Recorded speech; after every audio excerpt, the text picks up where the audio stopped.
Well, good morning, wine enthusiasts. Today in our Morning Brew podcast, we are brewing up everything you need to know about wine. I know we typically talk about coffee here on Morning Brew, but we have a really great segment, a really great episode, especially because it's kind of a little personal for me because, as you're going to find out in just a little bit, I know nothing about wine, and that is exactly what we're talking about today. I am so delighted with our guest today. We've got a native Laredoan, Edward Sherfey, who has launched a business, a wine business, very different from what he actually set out to do. So without further ado, I would love to introduce you to Edward Sherfey. Thank you so much for joining us. So happy to have you here. We've been talking for a while, wanting you to come on Morning Brew ever since I learned about you from family members here in Laredo. So let's talk a little bit about your background and how you got into the wine industry. Yeah, absolutely. So as you said, born and raised here in Laredo. After high school, got the opportunity to go study up at UT Austin. And then that kind of kicked off, I guess, a 10-year career at this point. All kind of being related to finance in general, but took me to the oil and gas space, took me to the real estate space, as well as a couple of different tech startups. And ultimately, I found that one of my biggest passions was wine. And wine isn't something that I thought would be an industry I'd ever work in. Didn't even know how to basically break into the industry. But just my general curiosity and passion for wine, both kind of learning about it, the actual winemaking process, and then the business side of things, led me to a point where I said, okay, how could I break into this industry? There's hundreds of different ways to do it, from should I open a wine bar to, do you want to study and become a wine professional? Or one of them was, let me lean into what I know, which is kind of the business side of things, and see if I can start a winery from scratch, basically. I'm very intrigued about how you went from business into doing wine. And of course, when I was reading a little bit about your bio, you call yourself an entrepreneur. So you always had that little entrepreneur gene inside of you. But at some point, you decided to give up finance and real estate, which is what you set out to do. Before we get into the wine, I'm curious, was that a hard decision for you to make? Was it a scary decision for you to make? Yeah, absolutely. I think everything, when you're starting a business, entrepreneurship in general, you're used to risk-taking, right? Everything has a risk and reward to it. So I think there's certain people that kind of go after and chase that risk, and there's some where maybe they're still trying to figure out if that's the right path for them. So is it scary? Yes, but it wasn't the first venture that I'd started. It definitely won't be the last, so it just kind of comes with the territory. At this point, it's a bit second nature, so you just jump and go all into it. And to make a decision like that, going back to what you just said right now, you have to have a passion for it. Is wine something that you grew up with as far as your family? So you were surrounded with wine growing up? Yeah, absolutely. It was something that was kind of always on the table, and you're always kind of intrigued by it because it is kind of this very mysterious thing, right? That's on the table. They all kind of look the same, but people always say they taste different. So just kind of growing up in the process, even through the college days, I was definitely more of a beer drinker, as most people are. But as I kind of grew up and started to travel more, my exposure to wine grew. And it just kind of, like I said, a light bulb went off and curiosity just started to creep in and understand, okay, what is the difference between, a Cabernet Sauvignon and a Merlot, or a Chardonnay and a Sauvignon Blanc? So it started with basically me knowing nothing and just doing a little bit of reading online. And that kind of was the genesis of this year. Of your wine. Well, I am, somewhat embarrassed to admit, but have to admit to our viewers out there that I know nothing about wine, and it's always been something that I've been embarrassed about, especially being here in Laredo.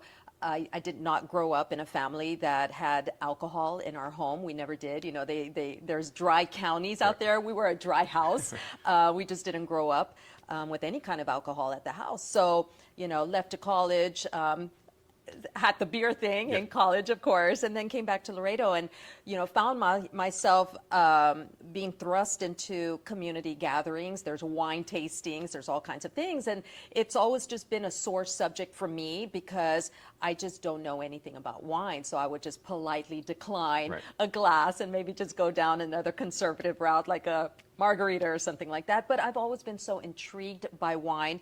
You walk into, and I'm just gonna, you walk into an H-E-B or any place that sells wine, and there's just these aisles and aisles of bottles, beautiful bottles, all kinds of wine. But for someone And for viewers who just don't even know where to begin, I would love to have that conversation with you, and then talk about your brand specifically and how you decided to choose, what you wanted to do. So Yeah. Sorry. wherever you want to get started. Yeah, no, I know that's a lot to unpack. Lots to unpack. But no, that's a great question, honestly, because this was kind of the genesis of why we started this brand. Because, like I said, I didn't necessarily have any sort of, or I have no formal background in wine. So everything I've learned has been basically self-taught over the last 5 or 6 years. Okay. So a great place for people to start is always kind of online if you're curious. So it's a quick Google search, like what is Chardonnay, right? If you see it on the menu, and then you can understand, okay, it's a white wine grape. Typically, it's going to taste like X, Y, Z.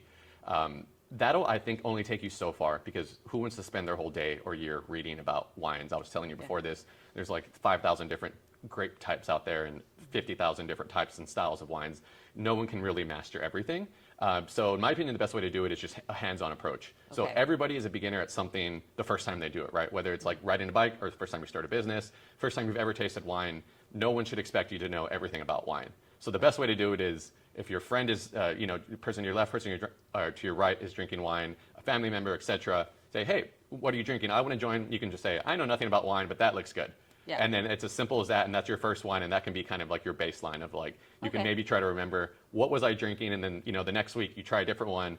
It won't take that long. You'll figure out what you like and what you don't like, and then from there, you can, explore on your own down the HEB aisle. Okay, love that. So first thing we need to do, step one, Google, and just learn a little bit about the grapes, like you said, red versus white, get maybe familiar with some of the vocabulary that's there. I know you mentioned a few words right now that I was like, okay, need to learn that. Yes.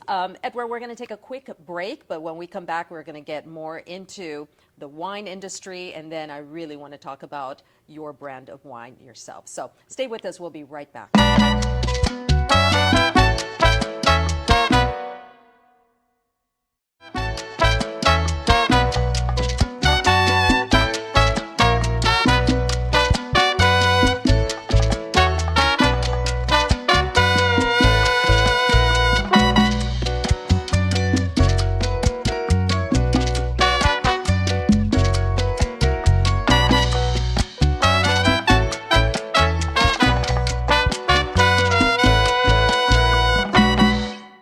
Welcome back, everybody. Once again, I am delighted to be joined today on this episode of Morning Brew with Edward Sherfey. He is a native Laredoan who ventured out on his own and developed or got into the wine industry. And we're going to talk a little bit about how he decided to choose the wines, the vineyard, the naming, everything that has to do with the wine industry as far as Edward and his company. And thank you so much for joining us one more time. So before we left on the commercial break, we were just talking a little bit about how do you get into wine when you just know nothing about it. So I appreciate step one was just Google, a simple Google search on the differences of wine. I want to start getting into how you found yourself. So you had a passion, you left the finance industry, and you decided to embark on wine. So take it from there. Yeah, absolutely. Well, like I said, when I figured out there could be an opportunity for a smaller kind of winemaker to kind of break through the barriers. Typically, the industry is dominated by a handful of major international conglomerates that make a lot of the wines that you'll see on typical retail shelves. But it's all kind of mass-produced wine, typically speaking. So I wanted to kind of go the opposite route, which is more of a craft boutique feel to the winery. Okay. So what that means is everything we do is small batch here at the winery. So at a multiple of 1,000 or 10,000 times smaller than what a traditional winery would make, we're making things in single barrels at a time. So no different than if you went to a bakery and you found out they made 100,000 cakes last week versus a more mom and pop bakery that makes 3 cakes a day. You can kind of already get a picture for the type of quality that's going to come out of the smaller one, because they have the luxury of time. They're able to use better ingredients and put a little more precision into the baking to craft what would typically be a higher quality product. So this winery is a representation of that. So everything we do is small batches. All of our wineries, as you mentioned, are up in California, in Northern California, all of our vineyards, I should say. So we partner with vineyards, which are just grape growers. I buy the grapes from them, truck them to our facility in downtown Napa, and then create unique wines with each one. So you obviously had a lot to learn when it came to grapes, and just how did you even find a vineyard that you knew you wanted to work with? Yeah, it's great. So I think the number one piece of advice, and I think any business or any entrepreneur can take is figure out what you don't know and then go find someone who knows that stuff. So I knew where my strengths were, but I also knew I had no formal background in the wine industry. So by multiple trips, just visiting Napa and truly knocking on doors, doing wine tastings that are open to the public, and just talking in person, being saying, hey, you know what, I'm interested in maybe starting my own winery. Do you know anyone? Am I crazy? What's like the next step here? Yeah. And of course you get a lot of no's or a lot of good lucks, but I eventually kind of came across the right people there in Napa who had a similar vision, who were creating their own wine label. Well, they've been doing it for about 10 years. And they said, we want more people like yourself to get into wine. Let us know how we can help. Wow. So leaned on their relationships. So they made a lot of the introductions to some of the grape growers and the vineyards that I've partnered with today. So, okay, so once you hooked up with these amazing partners, how do you go about finding, I'm thinking, folks who want to get into the perfume industry and you just go sniff, sniff, sniff until you find the perfect scent that you like. Is that what it was like with wine, where you're just trying different recipes until you find the perfect one? Yeah, a little bit. There's, like I said, hundreds of different styles of wines that I could have made. The funny thing is, when I started this, it was not necessarily with this grandiose vision of, let me go make wine and sell it to every restaurant through Texas. It was still a bit of a passion project at the same time. So I was very selfish with the styles of wine I was making at the time. When we first kicked off, this rosé here was the first wine that we ever produced, and that was the wine that I was drinking the most of at the time, rosés in general. Okay. So I said, well, if I'm going to do it, might as well make something. If this whole thing flops, I'm going to be left with a lot of inventory. Might as well make it of wine that I personally like. So funny enough, that kind of drove a lot of the business decision making over the first couple years. And then once we hit market, I understood who my true customer was, what their taste was, what their preferences were, and I was able to kind of bring that into the business and start to create wines that would tailor more towards what's selling. And of course, working with your folks in Napa and them steering you along the way. And then knowing a little bit about what you like. Let's talk a little bit about what you have here. Like I said, I don't know anything about wine. I love the labels, and the name of your wine is very sentimental to you as well. Yes. So the winery's name is Randado Wines, named after an old ranching community, Randado, Texas. It's kind of out near Hebronville. We had an old family ranch out there. So it's just a place that you always, when I think of Randado, I think of family. When I was starting this business, I wanted to kind of pay homage to family, knowing that wineries take time to build. This could be hopefully a multi-generational thing. Right. So I wanted to have that kind of strong connection back to South Texas where we grew up. So that was kind of the emphasis of the name there. And I liked what you said just a little bit ago in our commercial break. You wanted to name your wine something that would be very familiar and very easy for people like myself who walk into the wine store wanting to remember the wine that we might have just had, and we liked and we wanted to go back. So it's a name that is easily remembered by folks. And the labels are so beautiful as well. And you've got some very interesting names. Tell us about the names of your wines here. Yes, absolutely. So, just echoing on what you just said, a lot of the struggles I had early when I was trying to learn about wine was remembering, what winery was what. A lot of these wines, out of Italy or France or other parts of the world, where the wine names can be quite intimidating and just difficult to remember, right? Especially if you don't speak the language. So one of the kind of mandates that I set out when I was creating wine was obviously make the best wine possible, but to put it in a label that was very approachable. So what approachable meant was kind of twofold. One was visually approachable, so it's kind of the labels there. So you can see our labels kind of pop off. They're much more, I would say, typically colorful and much more casual and approachable than a lot of the typical black and gold labels that you'll see lined up. With the very fancy some sort of fonts foil and fonts that you can't read until you're staring at it. Right. So we went that route, and the second route was the namings of the wines. Okay. So no different than what you would see at a craft brewery. They'd like to have a lot of fun with the names of their beers. We took that same approach to this craft winery. So one of our wines is named La Familia, and that was a wine that, again, I think is best kind of shared with family and friends, around a Sunday supper, carne asada, etc. Our rosé is kind of our fun celebratory wine, so we call that Viva. We have a couple other. We have this white wine blend named. And it's got it's got a beautiful label on it, one that's definitely memorable. Yes, yeah. So that's our Tropicali, and for those that are just on the audio, it's a label full of cartoon flamingos. Yes. So again, we're trying to have fun with it, make the names kind of short, sweet, punchy, fun to remember. Going back to the first part of the conversation, you said wine is intimidating. Wine should be fun, and part of that is just dropping the gatekeepers or the guards that are in front of it and treating it like the way you would treat, any other beverage that you would see in the beverage aisle. I think you just hit the nail on the head, making wine fun, because you're right, it's intimidating for many and you don't know where to begin. Seeing the labels, this is beautiful. This is very cultural to South Texas, very cultural to Laredo. Like you said, for those who are listening on Spotify right now, you can't see the label, but it's just so colorful. It's kind of like confetti, Yep. just very, I don't know, can I say very Mexican? Yeah, no, definitely. Very Mexican fiesta. Yes. That's exactly what it looks like. The Mi Familia is just a beautiful black and white label. It's just absolutely beautiful.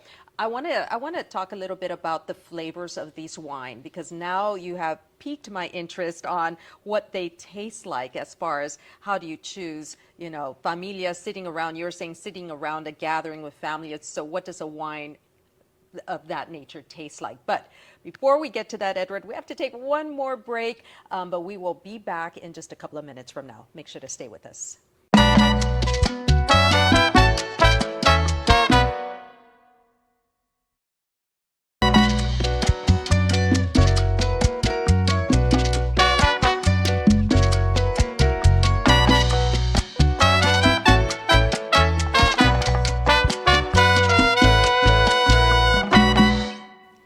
Welcome back, Brew Crew. Once again, we are talking with Edward Sherfey. We're talking about Randado Wine. That is his exclusive wine company that he started as an entrepreneur back in 2018. And we're so delighted because he is telling us a little bit about how he got into the wine industry, coming out of a finance, real estate career, a very successful career, but following his path and his love for wine. So right before the break, you were telling us a little bit about your specific wines here. And I wanted to talk a little bit about the flavors of these wines. You've got the La Familia, you've got Viva, and you have the Tropicali back here. So how did you decide what was going to be what, and what do they taste like? Yeah, absolutely. So I think we'll start with the rosé, which is the Viva, and then the Tropicali, which is our white wine blend. So Okay.